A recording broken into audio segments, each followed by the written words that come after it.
heard you bitches was looking for me. Bitch, here I go. I heard you bitches was looking for me. Bitch, here I go. I heard you bitches was looking for me. When I tell y'all, it was so many shade, digs, whatever it is you want to call it. It was so much.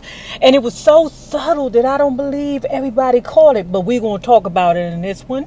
But before we get into it, hey guys, hey, this is Nay. Follow me on IG, Periscope, Twitter, Spreaker. And support me on Patreon at Nay Rob on YouTube. Don't forget to like this video, share this video, comment respectfully, and subscribe. Now, let's talk about the Real Housewives of Potomac reunion, part 1.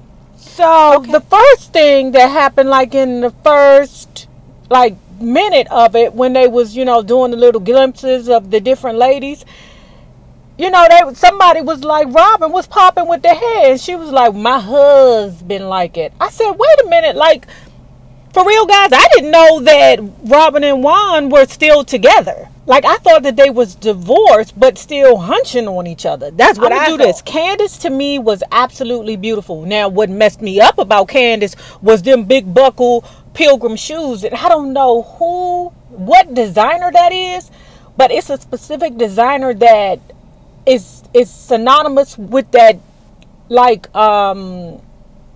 rhinestone buckle. I don't know who, but they're very expensive shoes, child. Very expensive, but she could have kept them pilgrim shoes. Monique was beautiful to me from head to toe. That girl with the hairstyle, and it was slicked down real good. I mean, girl, that was yeah, Then we had Karen, who was absolutely beautiful. Now, I was wondering, wait a minute, girl. You put a whole lot of highlighter on, girl. Is that the highlighter that's making you look youthful? Or is it some plastic surgery work? I don't know, but y'all know I'm Team Kern. I love Kern. That's my lady. I love her. I told y'all when I see her, I'm going to jump on her and I'm going to kiss her in the mouth and I'm going to shake Ray's hand and be like, oh, you got something beautiful here. This is an old barracuda. What Kern said, that I was like, nobody catches this. Nobody catches this. When she was like, Robyn, you look good in drag. I said to myself, what the hell are you trying to say, Kern? Are you trying to say the same shit that I've been saying the entire season? Like Robyn looked like if she would have made a left turn, Juan could have easily been a Juan. Robyn from head to toe was indeed my best pick. Now, Ashley's forehead now, nothing about her was memorable. Nothing. Because she does the same thing with her hair. Every reunion, that big puffy Gizelle. Do any of y'all know who Carol Burnett is? Do y'all know who Carol Burnett is? That whole entire thing that Gizelle had on, and I'm going to call her Cruella de Vil, because she looks like Cruella de Vil. Isn't that Cruella de Vil, the lady with the 101 Dalmatians? That's what she looked like to me. She's terrible. I mean, terrible. But anyway, y'all remember that skit from Carol Burnett where Carol Burnett didn't have nothing to wear and she pulled the curtains down off her? Is that she picked the right color? She just didn't pick the right outfit. Because I've said before that Robyn's color is green. Like all them light-skinned ladies on the side, they should always wear a green or a red, like a jade green. That's your color. But that fucking outfit was horrible. So then we're going to get to Andy. Again, Andy looked great. He always looks good. He always looks well put together. Kudos to his makeup team, because y'all know what he looked like, without all the work done. Y'all know he looked like old cokehead on the bench that just rolled out of a cab. Y'all know that's what Andy looked like on a daily basis. Situation with Monique drinking. Some of the ladies believe that actually, it was a concern with her drinking. And then, one of the commenters under one of her posts had said that that's part of the reason why she lost her baby. I mean, listen, the internet has made it so possible for people to just be rude. I still don't believe that it was a concern. I believe that the girls, especially Ashley, used it as a way to just have a storyline in that moment. That's it. They tried to use Monique drinking and her accident as a storyline, and then they moved on to Kern and what the heck, Gizelle and Robyn. I don't understand their relationship. It's very childish to me where, you know, Robyn said something and then Gizelle jumps in, or Gizelle said something and then Robyn jumps in. It's just like, wait a minute, y'all bitches ain't sisters. Are y'all sisters in real life? You know, why do y'all have to save? And it, to me, like, it's almost like you don't believe that the other person is strong enough to stand in their shiz alone. That's what it feels like to me. Like, y'all always feel like y'all have to double team somebody. Gizelle be acting so big and bad, and y'all know how I feel. A lot of these women be talking the shiz they do like they can literally fight. You hear me? And luckily you don't have a ratchet hoe on that mother sucker. Now, I thought Monique was a ratchet hoe when she put that umbrella on Robyn's neck. I thought she was, but she pulled back. She pulled back. You know, sometimes us Libras, we be, you know, jumping out there. We be blacking out, and then we snap back together and be like, hold it, bitch. There's repercussions to all of this, so calm down. But they go into not for lazy moms, and again the Three Stooges go in on it again, you know. And it's like they had a comment about the site name without actually doing the entire research, because even Bravo Andy was like, did you all even look at it? Because they was like, the way it looks like you're calling mothers lazy. And she was like, no, have you even looked at the site to even see? And she explained it. But I still feel like you shouldn't have a name for something where you have to always be explaining yourself. I understand the context in which she's using the term not for lazy mom, but you're going to find yourself explaining a lot, because the way it comes out, it comes off as you and the way you do things are different from the way that you and your lazy ass with your lazy ass kids and your lazy ass family do. It makes it look like it's a separate situation where Bravo Andy called out Gizelle and was like, Gizza, why were you so upset about them going into first class when you had said from the beginning that it's just going to be you and Robyn chilling? Why are you so mad for? Like, Cruella didn't even have like a good answer. To me, when the petty bitches, the Three Stooges, they never really have good answers to me. They just look for reasons to argue. To me, Bravo Andy was like, okay, Monique, do you ever think you and Gizelle be able to be friends? Monique being a Libra. Child, sometimes we get on my nerves. We get on my nerves. Bitch, stop trying to be peaceful with everybody. And I'm not even talking to myself. You know, because half these bitches we be trying to be peaceful with don't fuck with us. But we just want peace. Peace, brother. Peace. You know, we don't mean no harm. Monique, would you be friends with Gizelle? Monique was like, sure. And you know what? Robyn made Monique look stupid because she was like, well, if she can own up to her shit. See, Monique?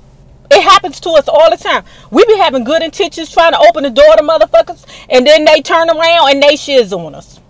Sure. Let's get to Candiace and Chris, right? And what I found out that we didn't know about during the show was that situation with the purse where she had said, hold my purse, and then it blew up, and she called him all these different kinds of names. But they held on to that one little piece that makes a difference. Because, come to find out, Chris had said to Candiace at that party, don't let this show get to your head. Because you still ain't shiz. I said, Chris got a lot of baggage. He do, girl. He do. There's a lot of going on. First of all, I keep telling y'all, that is not the only black woman that he has messed with. He loves him some black women. If there was to show a picture of them kids, I can guarantee you that they all look like Ash. And he went on to ask, what is the percentage that Chris owns in his restaurant now? Y'all know I tried to do a little researching on that, and Chris' name really wasn't on that restaurant now. He might be the manager, or he might own like a small percentage. I don't know. You know, but Chris' name wasn't on, you know, the owner part. It was somebody, I think the chef was. But I didn't see Chris' name on there. Now, I could be wrong. You know, if y'all researched and y'all found it out, I don't know. But the little barbecue joint down in Virginia, Chris' name wasn't on it. And Candiace wasn't willing to share that information. Gizelle asked Candiace, do you have a relationship with the ex-wife? And Cruella DeVille was like, you need to make sure you do that. Okay, first thing is this, huzzy. Chris has to establish a good rapport with the ex-wife first. Why do you want the new woman or the potential wife to establish a relationship with the ex-wife? Because it's obvious some bad blood between Chris and the ex-wife. Girl, shut the hell up. I mean, I'm not saying that what you're saying is not factual, but the way you chimed in like, oh, I'm giving you old lady advice. Huzzy, you don't care about nobody. You obviously don't even care about, this right here. Because if you cared about yourself, you wouldn't have been looking a whole goddamn mess on a reunion show with that busted hairdo. Dang, that busted makeup, Gizelle girl. You need to just pull your skin back. That's all I got to say. Just pull your skin back. Then we get to the point where they were discussing the events. Where Robyn had her day and then Monique had her day. I don't really see why it's still a concern. I mean, these husbands, if they get past stuff, these reunions always drag the bullshit back up, and that's what I cannot stand about these reunions. And Bravo Andy be the daggone machine behind all of it. Damn. Then we get to Karen and Ray, where they were talking again about why is it that Karen was not aware of Ray's finances. And I'm going to tell you this again. My wife is not aware of my finances. She don't know how much money I bring in. She don't know none of it. Now. Don't tell her, but that's because I was always taught, don't let the left hand know what the right hand is. Bravo Andy said to Karen, don't you think you would save yourself a world of trouble if you just started, being truthful and honest about your situations? And at that point, I could tell that Karen was getting, irritated and, just... To me, like she said, it was too soon. It was too much. Let me say this about Karen. Karen always stay ready. And I will always respect her for that.